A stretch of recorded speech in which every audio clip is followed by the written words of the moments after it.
네, 안녕하세요. 이번 시간에는 등 운동하는 영상 이렇게 보면서 녹음한 그걸로 가려고 하는데요. 지금 이제 첫 번째 하는 운동이 그거죠. 제가 저번 시간에 등 운동할 때 이제 MMC 하는데 좀 도움이 많이 되는 운동. 그래서 이제 저 손목 끝에 보시면은 이제 최대한 뒤로 당기면서 끝에 살짝 틀어주는 게 보입니다. 근데 살짝 틀 때 이제 사람마다 조금씩 다른데 어깨가 아프실 수가 있어요. 어깨가 아프신 분은 로프로 하지 마시고 그냥 저렇게 V바나 일자바로 하셔도 좋아요. 지금 저는 연달아서 이렇게 하고 있는데요. 이 그립이 약간 다르기 때문에 등에 가는 자극도 조금 다릅니다. 그리고 로프만으로 이제 실패 지점 도달하더라도 저렇게 저 바로는 또 더 할 수가 있잖아요. 그런 부분 때문에 저는 이제 실패 지점 도달하고 나서도 그게 진짜 실패 지점이 아니다, 이런 생각을 갖고 있기 때문에 조금 더 낮은 무게로 이제 유사한 운동을 같이 병행해서 실시하고 있습니다, 보통. 제가 이 얘기 말씀드렸어야 되는데 저는 너무 당연시 여긴 거라서 이제 뒤늦게야 말씀드리네요. 이제 같은 영상의 반복이고요. 또 이제 이거 설명드리기 전에 오늘 아침에 아버지가 좀 좋은 문구가 있다고 카톡을 보내오셨네요. 한번 읽어볼게요. 전생이 있습니까? 그분께 물었습니다. 어제가 있었습니까? 예. 오늘까지의 삶이 내일이 됩니다. 운수사 주지 범일스님의 명언.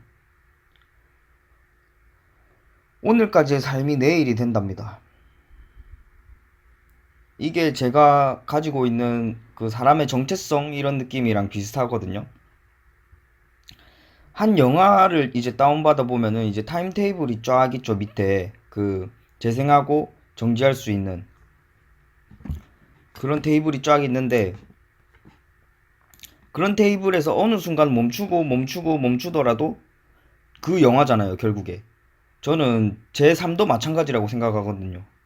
제3도 이렇게 쫙 스펙트럼처럼 타임테이블처럼 쫙 이어지고 지금 계속 진행해서 다운로드 되고 있는 중이라고 봐요. 다운로드 되고 있는 중이고, 이제 매 순간순간 정지 일시정지 할 때마다 그 순간은 다 다르잖아요. 그렇지만 처음 시작했을 때 저랑 지금의 저랑 엄청난 차이가 있단 말이죠.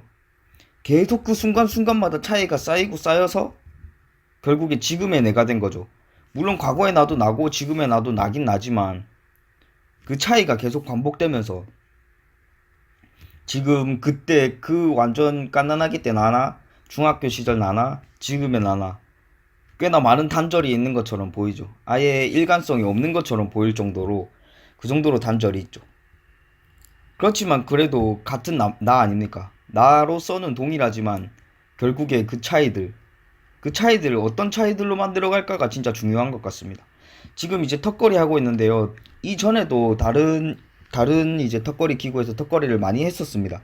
많이 했었는데 그 카메라 앵글이 너무 이상해가지고 등이 안 보이더라고요. 그래가지고 그 부분은 잘랐습니다.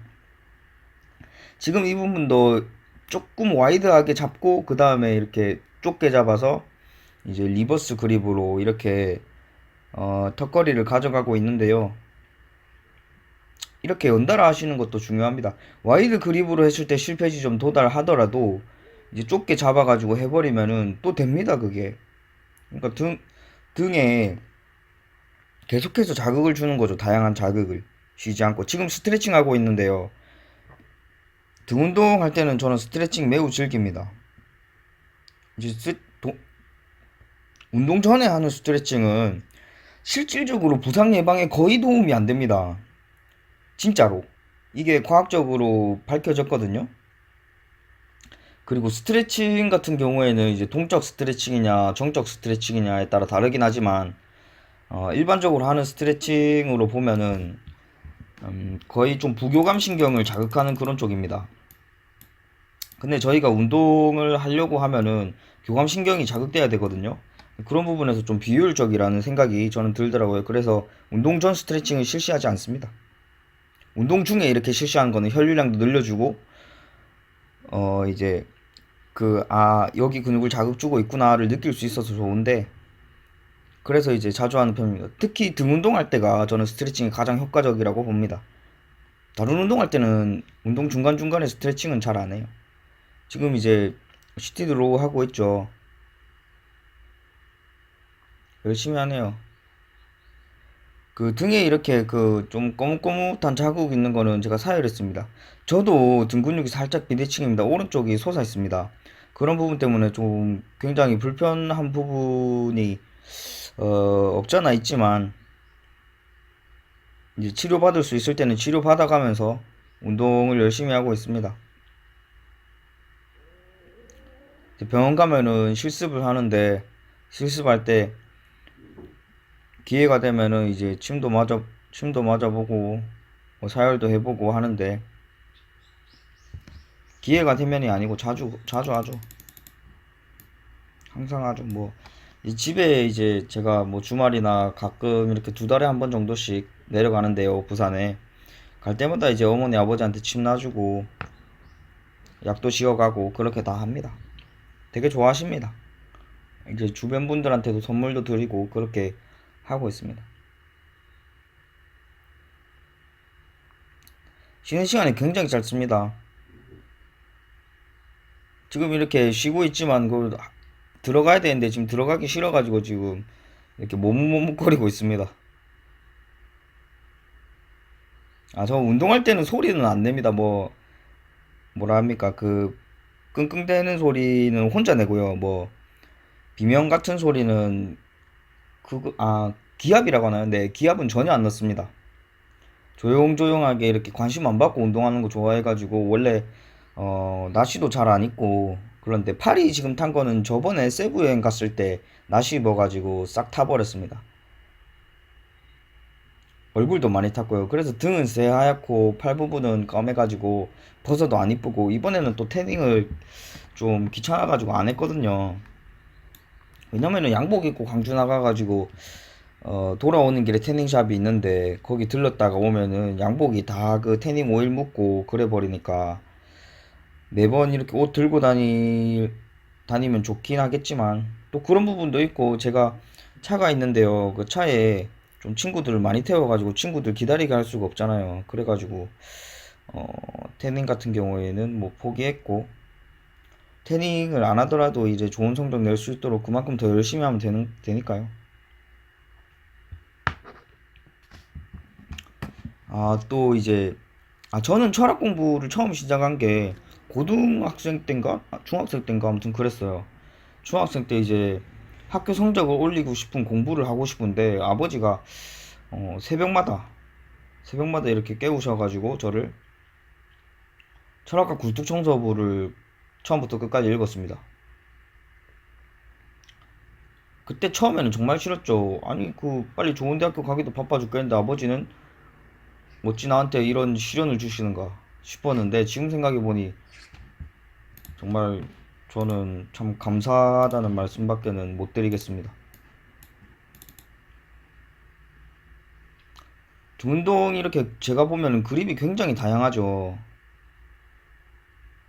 아, 그리고 제가 이렇게 약간 조금씩 다른 그립으로 이렇게 등 근육을 연속적으로 이렇게 자극을 주잖아요. 한 세트 끝나고 한 세트로 실패 지점 도달하고 그 다음에 또 다른 그립으로 또 실패 지점 도달하고 이렇게 하는 이유가 또 있거든요. 이건 어찌 보면 비효율성을 활용한 겁니다. 근육 같은 경우에는 같은 동작을 계속하게 되면은 이제 근육도 눈치를 챕니다.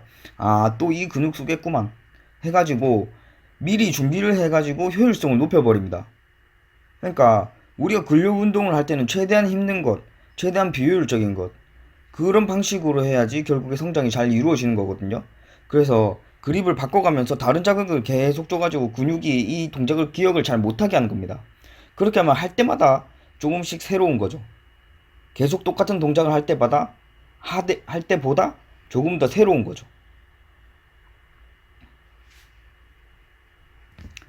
열심히 하고 있죠.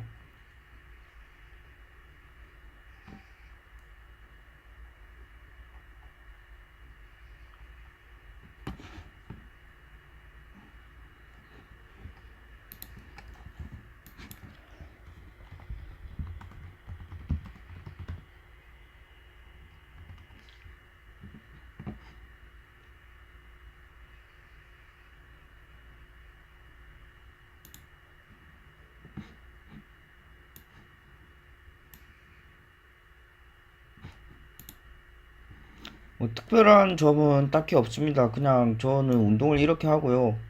운동하는 영상 보시면은 근데 재미가 있으신가요? 저는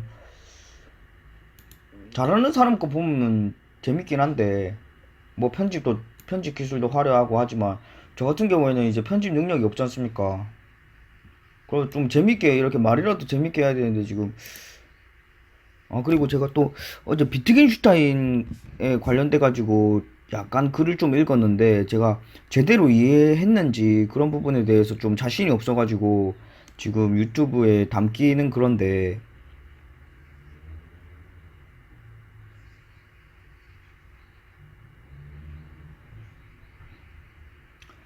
비트겐슈타인이 언어를 이렇게 굉장히 많이 쓴 철학자잖아요. 어, 그러니까 언어는 자기 혼자서 본질적이고 뚜렷한 의미를 가지는 게 아니라 삶의 현실적인 상황과 맥락 속에서 그 의미를 띌 수 있다는 것이다. 뭐 이런 의미거든요. 이거를 풀어서 쓰자면은 공부를 한다. 내가 공부를 한다. 라든가 내가 운동을 한다. 라는 이 텍스트. 언어의 의미가 실질적으로 삶에서 현실적인 상황에서 그 의미를 갖는다는 거예요. 그러니까 텍스트는 같거든요. 제가 나는 운동을 한다. 예, 제가 나는 운동을 한다. 라고 말한 거랑 뭐 제 주변에 비만인 친구들이 많은데 비만인 친구들이 나는 운동을 한다. 이렇게 말했으면 텍스트는 같잖아요. 나는 운동을 한다. 라고. 꼭 제가 이제 비만인 친구들을 뭐 비하하거나 그런 건 아닙니다. 저보다 뭐 운동은 저보다는 덜 하겠죠. 확실히. 그렇지만 저보다 뛰어난 부분도 많고 훨씬 다른 면에서 자기 관리를 잘 하기 때문에 저는 그 친구들한테도 참 배울 점이 많고 항상 저한테 고마운 친구들이니까 어, 제 친구들 중에 뚱뚱한 친구들이 상처를 안 받았으면 좋겠네요. 참 마음속으로는 되게 존경하고 음, 그 친구들 만남으로써 저도 긍정적으로 변화해가고 차이를 가져가고 있다는 것을 알아줬으면 좋겠습니다. 아무튼 나는 운동을 한다 라는 텍스트는 같지만 결과적으로 내가 운동을 하는 거랑 그 친구들이 운동을 하는 거랑 강도면이라든가 모든 면에서 완벽하게 질적인 차이가 있거든요. 현실 속에서는. 그러니까 자체로는 큰 의미가 없다 이겁니다. 그랬잖아요, 제가. 일단 해라고.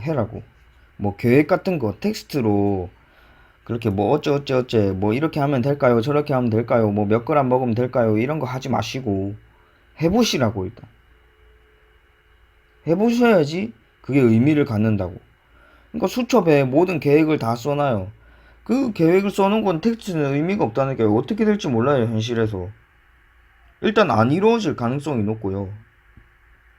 왜냐면은 저번 시간에 언급했듯이 괴테가 본 이제 대부분의 인생은 하고 싶지만 할 수 없다. 이렇게 해서 포기해버리거나 할 수 있지만 하고 싶지 않다. 해서 아니람으로써 이제 할 수 있는 걸 안 해버리거나 그런 인생이 너무 많기 때문에 텍스트로 이렇게 계획을 다 세워놔도 무용지물입니다. 언어가 아깝습니다. 언어가 그 텍스트들이 아깝습니다. 텍스트는 없어도 됩니다. 심지어 제 생각인데 실천만 하면 됩니다. 지금 이제 슬슬 포징하고 있는데요. 지금 이제 대피가 조금씩 살아날랑 말랑합니다. 아직 많이 모자랍니다. 등 같은 경우에는 오랜만에 보네요. 오랜만에 보는데 짝짝이네요. 지금 오른쪽이 좀 더 두드러지게 보이네요. 조명 때문인지 모르겠지만 또 지금 이제 운동하기 싫어가지고 지금 포징하고 있는 거 보십시오. 빨리 들어가야 되는데 역시 또 여전히 복근이 약합니다. 제가 볼 때는 하복부가 너무 약합니다. 중간에 있는 그 복근들이 좀 튀어나오고 너무 커서 그런지 하복부가 없어 보입니다. 그리고 카메라가요, 이렇게 빛은 같은데 가끔씩 갑자기 자기 혼자서 어두워지거든요? 이거 왜 이렇죠? 아니, 카메라 용어들도 다 영어로 되어 있고, 뭐, 간략간략하게 막, 그, 약자로 되어 있어가지고, 이게 무슨 말을 하는지 알 수가 있어야죠. 그 카메라 공부하고 있을 시간도 참 어렵고, 그래서 이렇게 손 갖다 대는 게, 손 갖다 대면 갑자기 또 밝아지더라고요.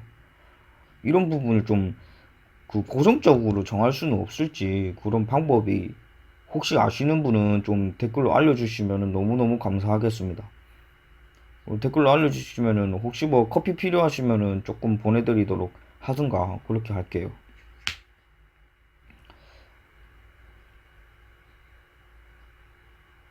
이제 원암 덤벨로 하는데요.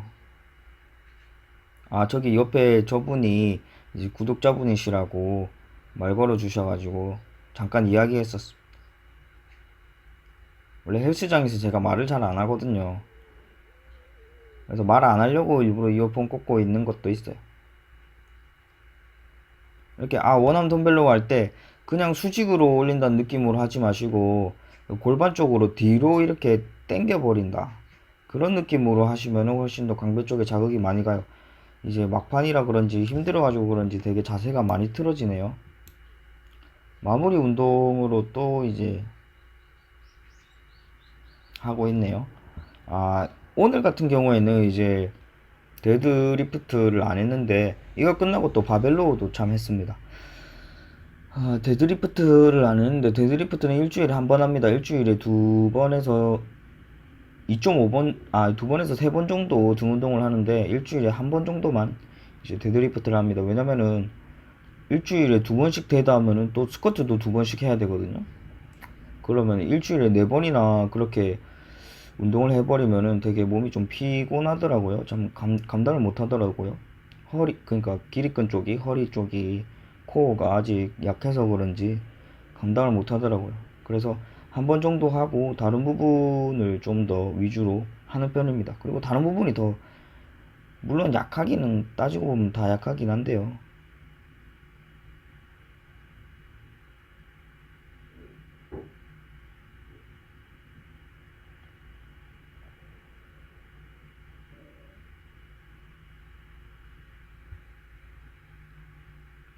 네, 그러면 오늘은 여기까지